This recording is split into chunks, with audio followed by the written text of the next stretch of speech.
Hey, what's up? It's me, your girl E, and welcome to the E Davis Show. This is episode 3. We are getting organized, we're getting ourselves together, but nonetheless, today I want to talk to you about the climax and the power of journaling and how important it is to when you reach that destination, you can you can shift the atmosphere. All right. So first I want to thank our sponsors, Writers Block Publishing LLC and Starks Contracting. And we're going to talk about the climax. This is the point in the story, in your writing story, where the explosion happens. So here we go. You're still in the plot zone. We are now talking about the explosion, the drama, the oh my God moment, right? The climax is the most intense, exciting, or emotional charge point in the narrative. It's everything, and it shifts. I don't want it's almost it shifts the atmosphere because it changes everything. Not just some things, everything. All right, it is the conclusion of an arc.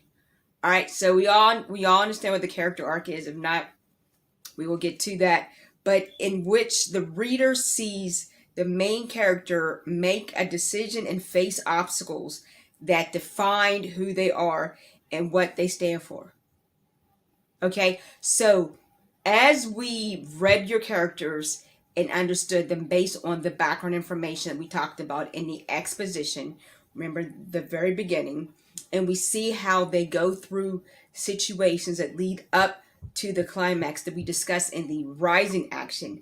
Now is the explosive moment. It's going to really shift their perspective, and the reader wants to see how how they will handle everything. Think of your life. Think of things that are happening. You're going through your job, your day to day. You wake up in the morning, get yourself together. You're on your road traveling, and then you get to a job and everybody's laid off. The climax. Now what?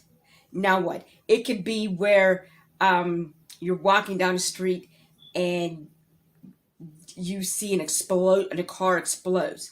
The climax, because now your day will never be the same, and it's how you are as a person is going to handle it. Will you be the hero? Will you call and get help? Will you step back? Will you be eyewitness? What are you, the character, going to do?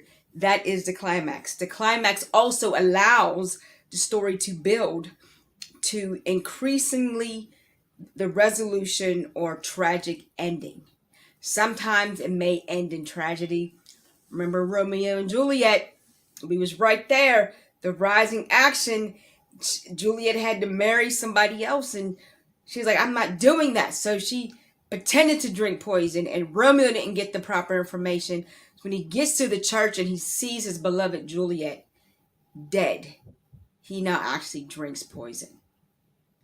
His climax. His climax was seeing Juliet dead, and now we see how he handled it.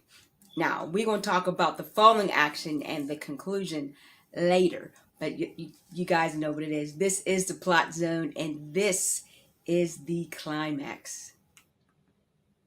The climax. How?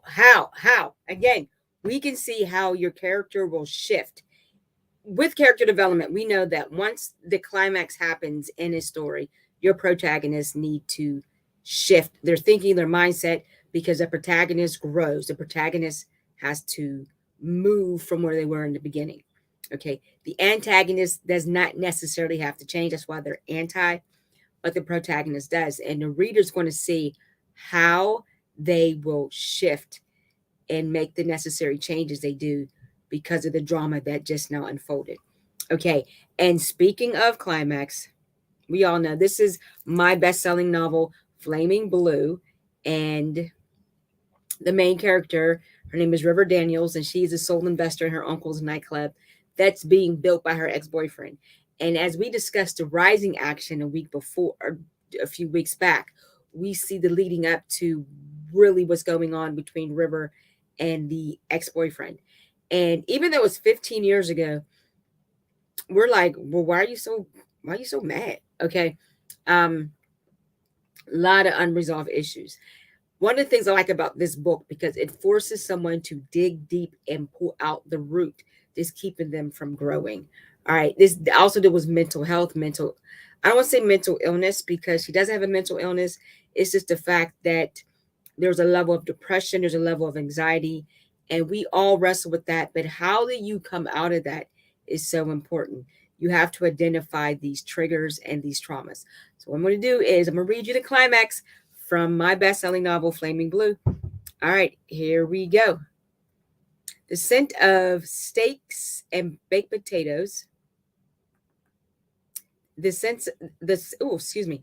The scent of steaks and baked potatoes is enticing to River. She stops writing and follows the enticing smell to the kitchen. They smell at each other. He wraps his arms around her and kisses her on the top of the head. You spoil me, she says, enjoying his embrace. She sees the vegetables on the stove. Oh, Dave, she whines. Yes. Steamed broccoli and cauliflower, he says as she frowns. Don't make a face. This is good for you. She walks to the table and smiles. There's there's there's tossed salad in the center and red wine that is on ice and candles have been lit. Red wine, candle, steak. I'm vegan, but mm. All right. The scenery gives the illusion of a romantic dinner. River knows that Dave is creating a relaxing atmosphere. You are too good to me. She says, I care about you. Still? She asks, sitting down. What do you mean, still? He asks with a chuckle. He turns around to face her. She looks away before she can answer. I shot you down. You rejected me as your boyfriend, not as your friend. What's wrong with me? Why can't I love a guy as good as you, but love men that use me? Those guys never, those guys, the good guy never wins, Dave replies. I cannot believe that there has been no one you have loved and they love you back. I thought so, she answered. I mean, I really thought so. With the new guy, I knew he loved me. I could see it in his eyes. Whenever he looked at me, it was if I was the only one. I wasn't just his girl, but his friend. And the way he touched me, he was gentle. I was never hungry because he was my food. I was never thirsty because he was refreshing. His smile was my light, and in his arms, I was secure. I felt safe. Then he exhaled, and I inhaled. What happened? He got tired of me, like the rest of them. It came out of nowhere, out of the blue. It was as something ripped my heart out, leaving my soul empty. I thought I was going to die. You did die, Dave said to her. Here we go with his dead philosophy, River said, rolling her eyes. What was his name? River gets up from the table. She opens the oven to check on the steaks. Well done, she asks. Yeah, Dave tells her as he uncorks the wine and pours River and himself a glass. What was the guy's name? He waits for the answer while she sips her wine. It wasn't Jerry. No, River answers. Dave is perceptive of River's evasive demeanor. Tell me more about your mom. What about her? River asks. What was she like? My mom was amazing, River told him proudly. She was tall and beautiful, a black beauty, you know. She had skin the color of mahogany, her eyes were the color of onyx. Her smile was beyond bright. If you didn't smile when she entered, you were a lost cause. Sounds like you, Dave compliments. River shakes her head. I'm nothing like my mother, she says. My mom had style, like Jackie O slash Diana Ross style. That's a combination, Dave chuckles. Yeah, but she made it work. My mother was very passionate. She was life. Even when she was sick, she still laughed. She still captured the essence of life. She had cancer. The cancer didn't have her. River takes a deep breath to fight back the tears from forming in her eyes. River, Dave calls her name. She looks at him with her eyes full of tears. Let it out. River sighs with a smile. Tears fall from her face. River quickly wipes them away. Anyway, my mom was cool. She was class, River said. It was quiet for a while. Dave didn't know what to say. She looks up at him with a weak grin. He wraps his arms around her. River buries her head in his chest. She takes in a deep breath and then pulls away. I had family for support, both my grandmothers, my grandma Betty and my grandma Shirley. They made sure that I was okay. But the one person I needed the most was Reuben. He didn't come from my mom. Why? River shrugs her shoulders. Reuben was not in a good place mentally at the time. He was hanging with the wrong crowd. It still kills him that he wasn't mentally there. River replies. A year after my mom died, he went to jail for 2 years. During those 2 years, Reuben got his life together. After Reuben got out of jail, he went back to school and got his master's in business. That's why I didn't mind helping him with the club. He really changed. Not being there for my mom really bothered him. My mom has been dead for 15 years and he still apologizes. Wow. Do you forgive him? Of course I do. Four, River says, 4 months after my mom died, my grandma Betty died. She also had cancer. In my opinion, she died of a broken heart. This guy that you love, was he there for you during this? Oops, give me 1 second.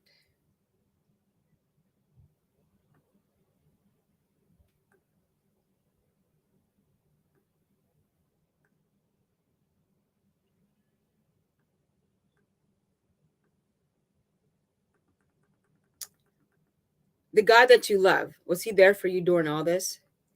He was there when my mom died. He broke up with me 2 months after she died, 4 days before Christmas. The steaks and the steamed vegetables were ready. River goes in the bathroom to freshen up. Just as she finished washing her hands, she lifts up her eyes and looks in the mirror, and suddenly she is startled by the image staring at her, the image smiling at her. It's the girl, the pretty girl that's been stalking her for months. River screams and rams her hands in the mirror. Glass shatters everywhere. Alarmed, Dave runs to the bathroom. He finds River screaming and scurrying around as if she's looking for something. River, he exclaims. Dave, she's here, she screams. River tosses the shower curtain in hopes of finding the pretty girl in the tub. I saw her. Dave knows who River is talking about. He tries to grab River in his arms, but she moves too fast. She is too hysterical. She violently pushes Dave aside and quickly runs out of the bathroom and down the hall. Call the police, she screams. Dave follows her. River, he calls out. Dave follows her in the bedroom. He shuts and locks the door. What are you doing? River asks, petrified. Quickly, Dave grabs River and pulls her into his arms. She tries to fight. She tries to fight him off, but he's too strong. The more she struggles to break free, the tighter the tighter his hold gets. He begins to think what caused River to see the girl. They were in the kitchen, sitting around and talking about the past. And River's past is triggering the hallucinations. Dave, please get her, she cries. River, shh. He coaxes. Dave, she's. River cries. Okay, he says in a soft tone. I need you to calm down. Dave slowly rocks her in his arms. He is holding her tight. He is not letting go. Look, baby, we're safe. No one is here but you and me, Dave says. Moments pass until River begins to settle down. Dave still holds her in his arms. Slowly, River moves her head, trying to take a peek. Look at me, Dave demands softly. River loosens his grip enough for River to look into his eyes. The sapphires are calming. He looks deep into her eyes to make sure she's okay. She is still trembling, breathing heavy, and tears fall from his eyes. You're safe, baby, he says softly yet sternly. I promise you're safe. She nods, but Dave can see that she is still frightened. She rests her head on Dave's chest, and as long as he holds her, she is safe. She starts crying again. I'm seeing things again, she says, crying. I'm sorry. It's okay, he says. Come here. Let me look at you. Dave loosens his hold, but he strongly holds onto River's wrist. He needs to examine her hands to keep his hold on her. Did you hurt yourself? He asks. Together, River and Dave look down at her hands and she's bleeding. Dave finally lets River go so he can leave to get a warm cloth to clean her hands off, but she grabs onto him. Don't go, please, she pleads, crying. Without taking his eyes from her, Dave holds his head. He takes off his shirt and wraps his hands. Dave leads her to to the bed, and they sit down. I saw her, Dave. I did. R- River sob. River sobs. She begins to get hysterical and antsy. Hey, hey, shh. I know, he says as he calms her down. River, look at me. River looks at Dave. Fear is still in her eyes. You're okay, he encouraged. She nods her head, but she is still scared. Dave takes in a deep breath. River, she is someone from your past. Who? Her eyes are shifty. She grows nervous and anxious. There there is agony on her face. You, he says slowly. A minute passes before River responds. What? She asks confused. River baby, this girl was you. 15 years, maybe 16 years ago. Since then you've changed. Something made you change, and it was pain, heartbreak, disappointment, grief. It killed you. The old River. And this River, you created. I don't understand, River said, shaking her head as tears fall down. I can't be any more clear, baby, Dave says with a chuckle. You have to, she snaps, growing hysterically. I can't, Dave, look at me. Okay, okay, Dave says, holding on to her. Relax. River slowly inhales. River, Dave begins. You used to be so carefree, free spirited, open minded. I don't want to hear about me being carefree, River snaps. River, Dave admonishes, listen. River takes in a deep breath. River, she is not a stalker. You are hallucinating an image of your old self, the old carefree self. From the events that happened in your past, you had an emotional breakdown. You emotionally killed yourself. You created the you now, the busy you, the workaholic, the very disciplined you. She is a symbol of repressed memories. Today, you talked about your past. You let out the pain and frustration that has been built up. What were you thinking about when you saw her? River shakes her head and shrugs her shoulders. Think, River, Dave said sternly. You were thinking about the people that hurt you. Think about when you first saw her. Does someone or something from your past show up that you haven't dealt with? River thought for a moment and then gasped, as if she both startled and horrified. Two words, Dana Wilson. River springs from Dave's arms and nervously begins to pace the floor. River, Dave calls her name nervously. She doesn't respond. River, talk to me, Dave coaxes nervously. River stands up, ready for her to have another panic attack. River, he says her name. River's lost in thought. How could she not have comprehended this? As much as she dealt with Dana in the past few months, she never would have put the two together. The hallucination of her old self as a result of Dana Wilson. Why? Because the breakup was the last straw that broke the camel's back. River, he calls her name sternly. Finally, River looks at him.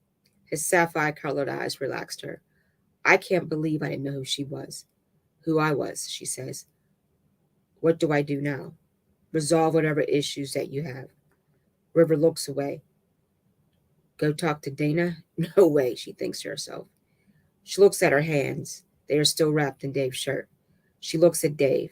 He approaches her and unwraps the shirt from her hands and looks them over. He leads her into the bathroom. Carefully, they walk over the broken glass. He begins to clean her cuts.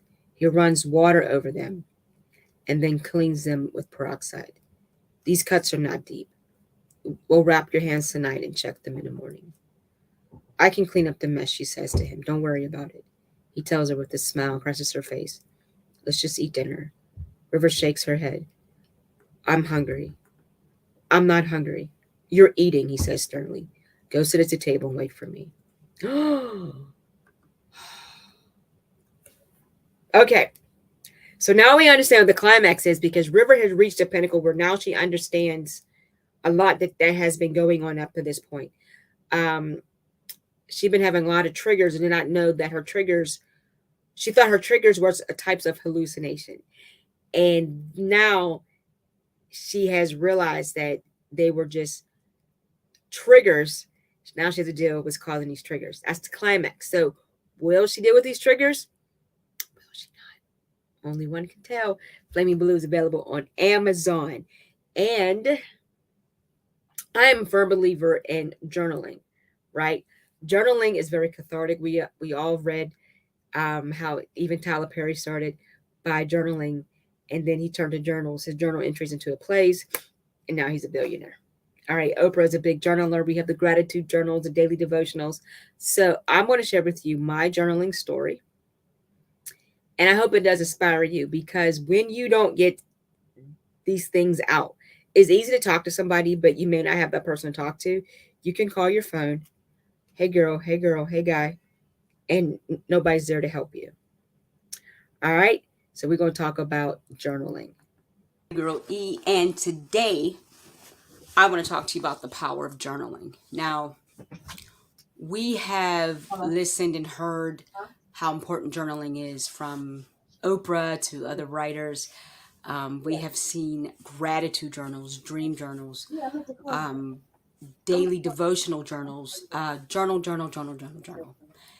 But I just want to express to you how important and cathartic it is to journal, to just get it out of your system. And that can be your feelings, that could be your thoughts, that can be even your agenda. Just write down your agenda. Write down how you feel.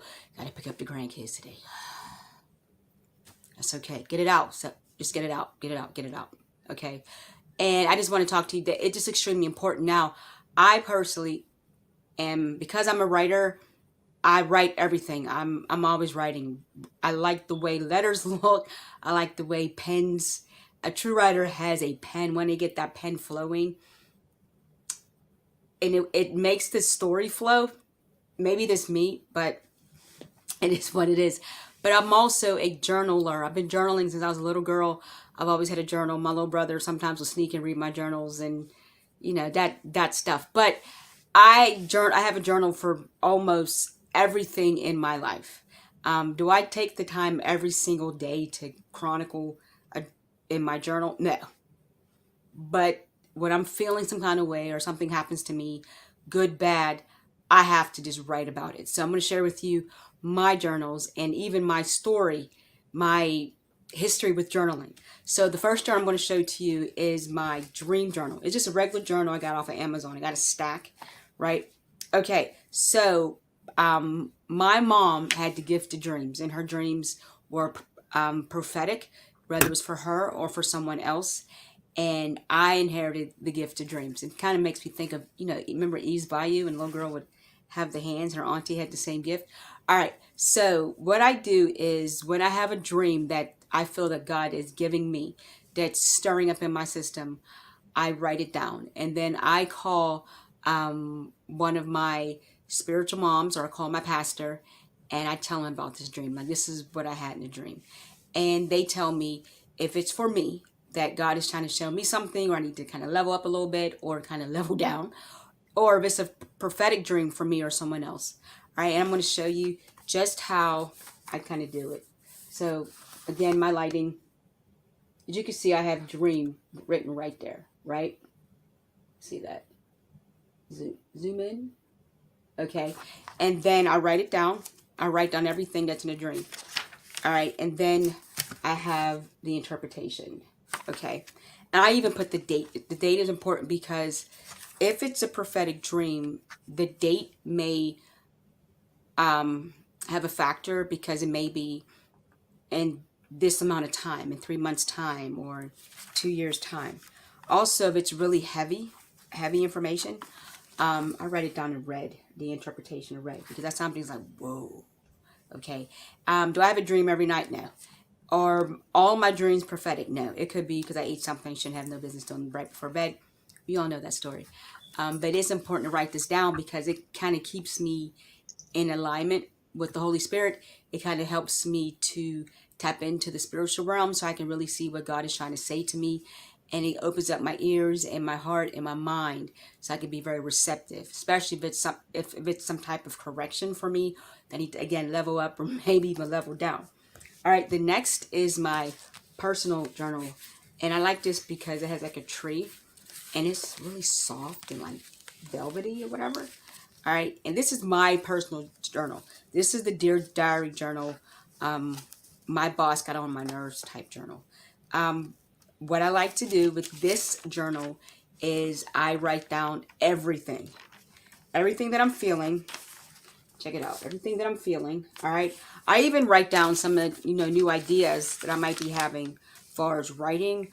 I write down in this journal how my day went. I write down if I had a bad day, if I had a good day, if I watched something on TV that really made me think, like, I even write down if I cooked something that was really delicious, I didn't like it, just whatever. I just get it out because it's just so important, because your girlfriend and your best friend, and it's so important to really get things off your chest.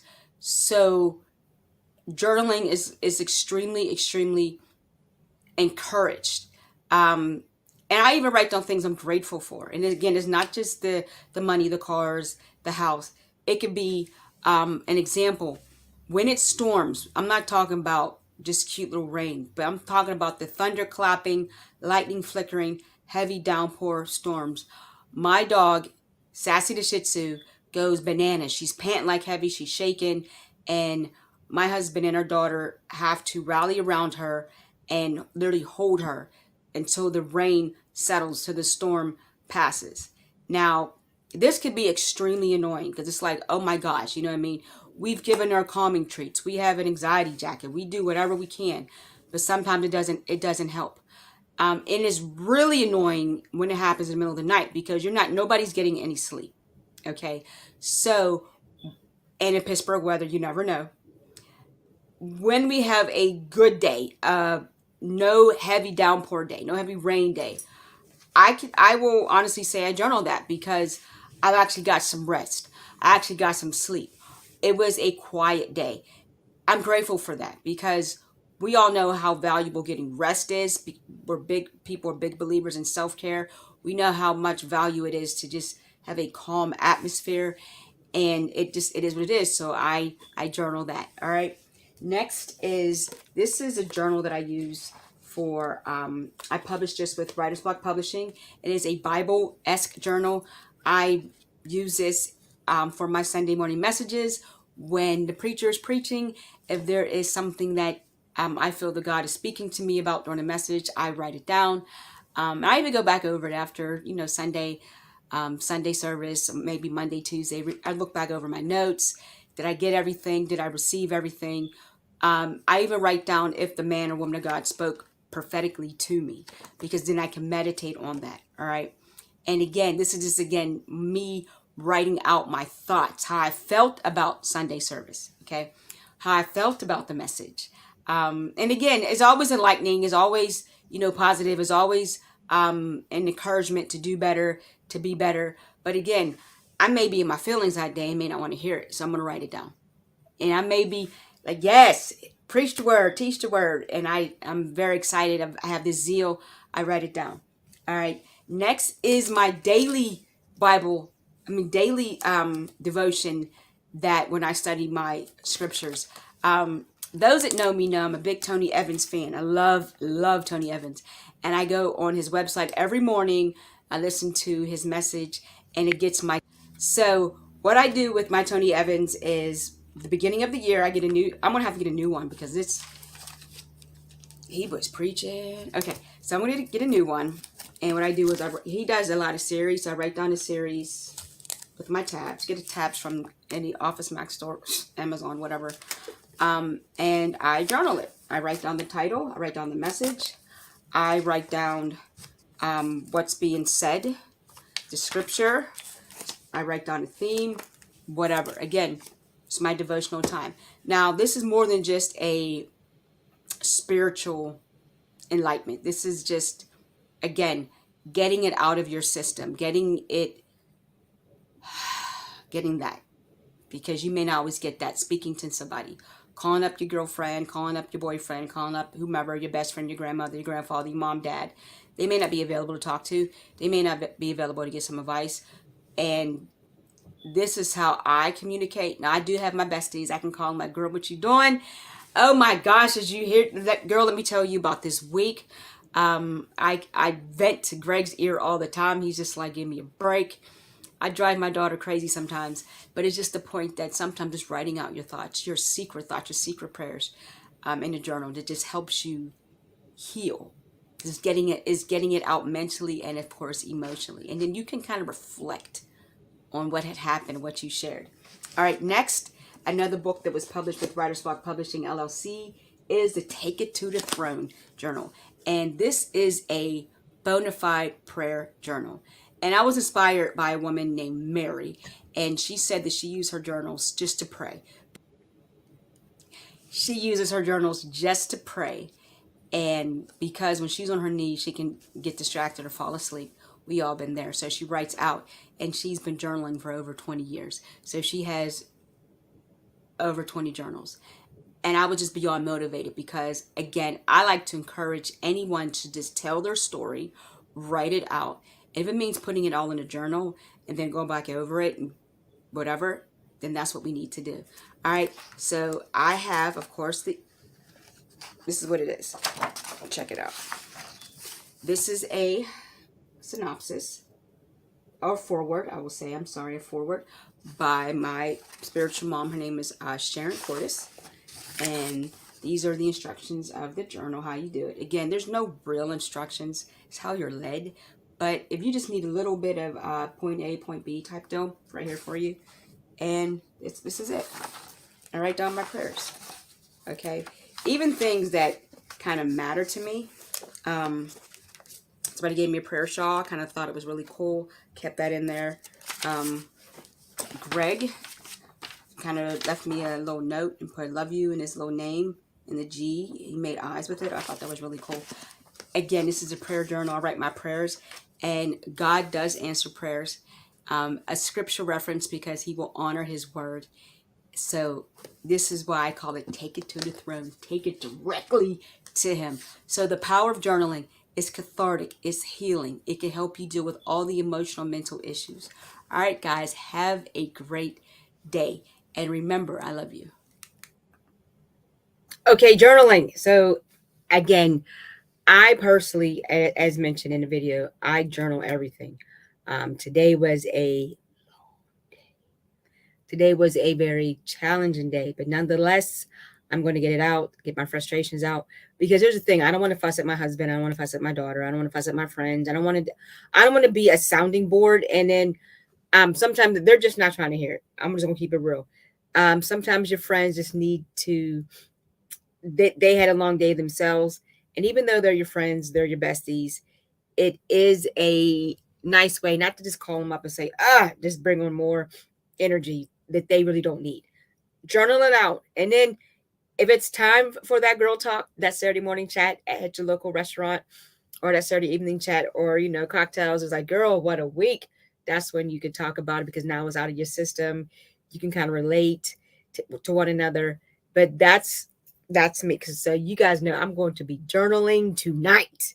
All right. So there's also ways of therapeutic writing I want to encourage. Therapeutic writing is an exercise is useful to dealing with emotional upheavals or traumas. It's a writing program that provides effectiveness for improving mental and physical health. It's best for you. It's best to do your writing in a meaningful place, time, and atmosphere. So think about finding a location where you will be undisturbed by others, your cell phone, your email, whatever. As you can see, in the numerous videos I have submitted on social media, this is my office, my she shed, my sanctuary.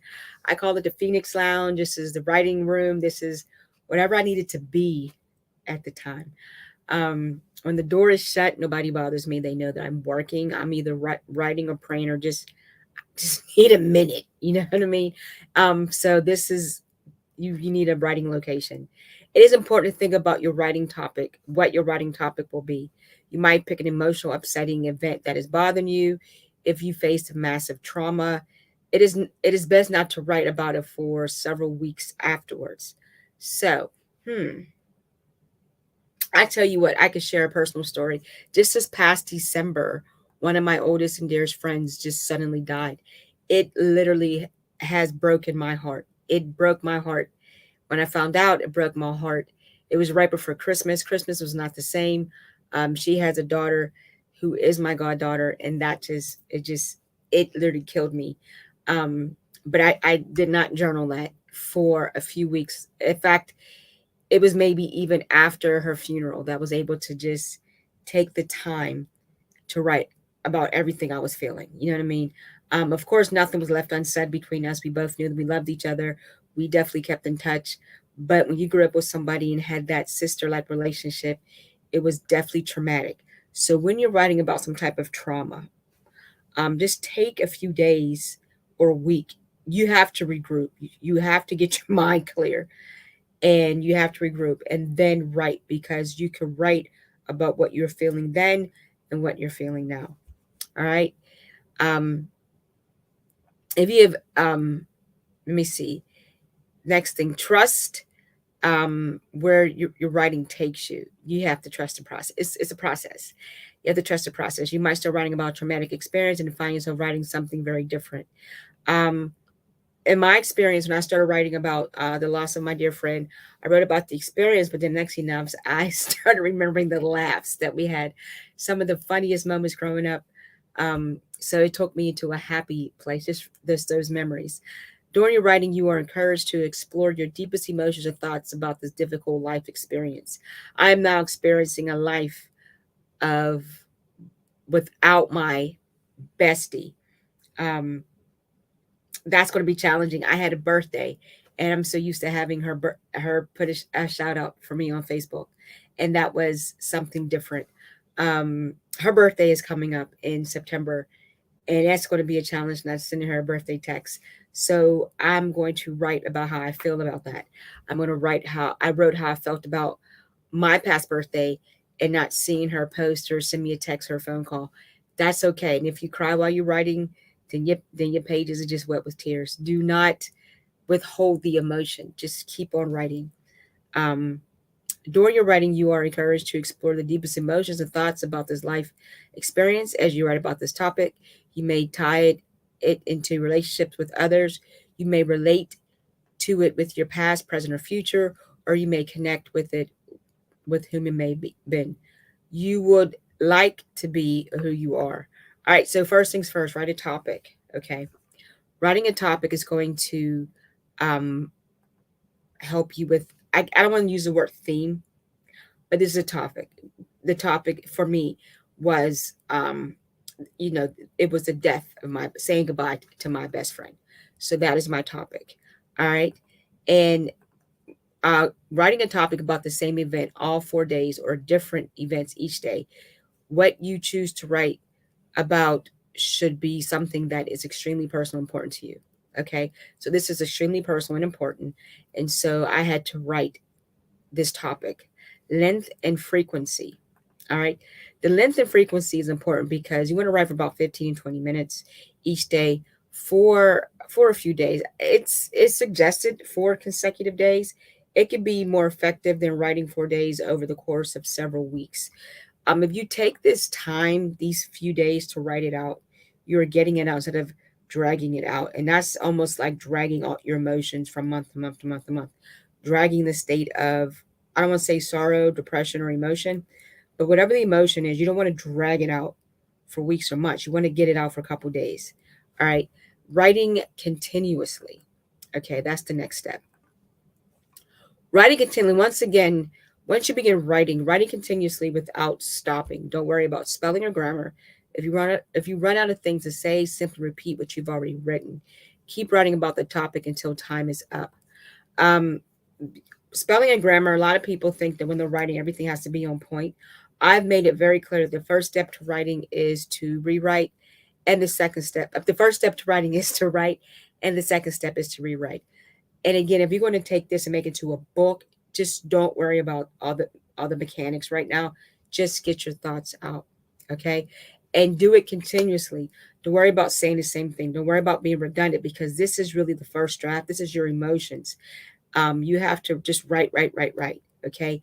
Don't worry. I mean, don't be too deep because what you're going to do now is be technical. You're not going to be true to the emotion.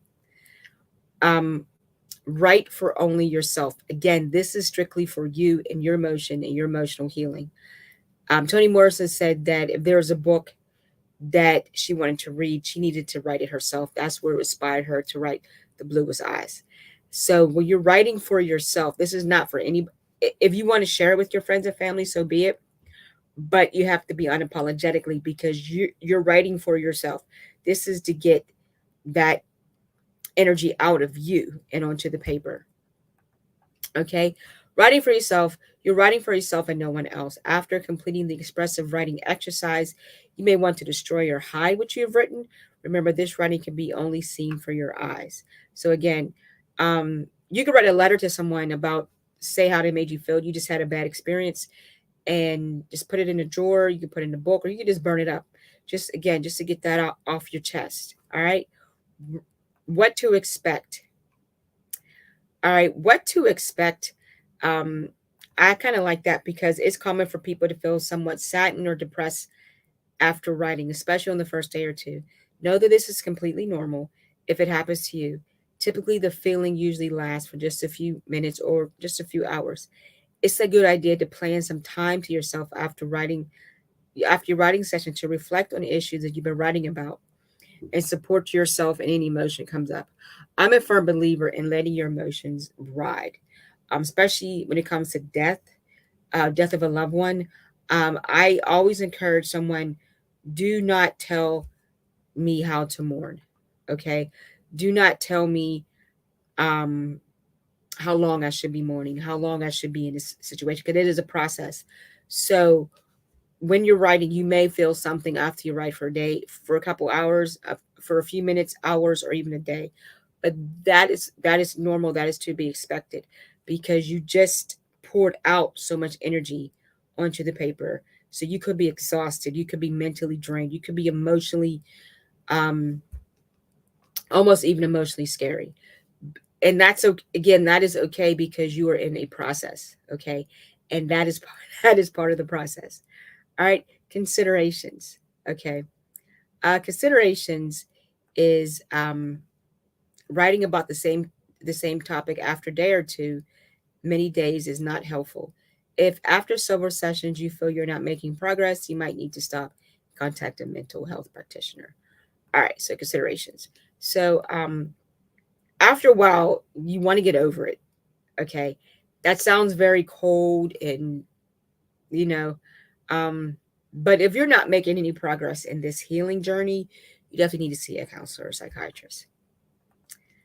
Okay, the next point is when to discontinue. Okay, writing exercises aren't for everyone. If the writing exercise invokes strong feelings that you cannot cope, then stop immediately. This is not maybe an exercise for you. And do something soothing yourself. Experience symptoms of hypervigilance, stress, or distress, or signals to discontinue this journaling exercise immediately. Take care of yourself by doing something like practice breathing, reaching out to friends or loved one, or going to a walk or a center to calm yourself down. If you're experience lingering negative feelings, okay, you might benefit some additional help. It is recommended to seek the professional advice of a psychologist, counselor, or physician to discuss the feelings that you experience. Okay. There's nothing wrong with seeking therapy, mental health therapy. There's nothing wrong with talking to somebody about it, especially a counselor, especially a therapist, mental health, because again, you have so much emotion bottled up, you don't really know what to do with it. This is where anxiety disorder comes in place. This is where that anxiousness comes into place. This is where depression comes into place. And if the writing exercises is not helping you, then stop. Don't think that, well, Oprah said it, Tyler Perry said it, E. Davis said it, Ivana Van Zant said, no, we don't matter. It doesn't matter. Stop and talk to somebody about it. Talk to somebody about how you're feeling. Talk to somebody about that it's not that you just going through something. Okay, now writing about the loss of my best friend has helped me um heal. It has helped me channel. It's helped me to cope with this new chapter in my life. And am I over it today? No, because I lost someone who's like a sister to me, but I'm not in a mourning place. I'm not in a sorrowful place. I'm just in a place where um, I know that she wouldn't want me to be depressed, and I know that she want me to celebrate her life. So that's why the writing process helped me. If it helps you, go get you a notebook from Amazon, or you can reach out to Writer's Block, me, and I can send you a journal. Um, you can write it out. You could talk, and then you could talk about it. You can even leave it in the comments on what your journaling process is. If you're a Dear Diary person, if you're a prayer journal, if you are a person that takes their diaries and journals to church and write it out, or if you're someone who just gratitude. I have a gratitude journal. I write about how I felt that day. It was a good, like in the words of Ice Cube, today was a good day. All right, guys, that is it for the E. Davis Show. Thank you very much for joining, and you have.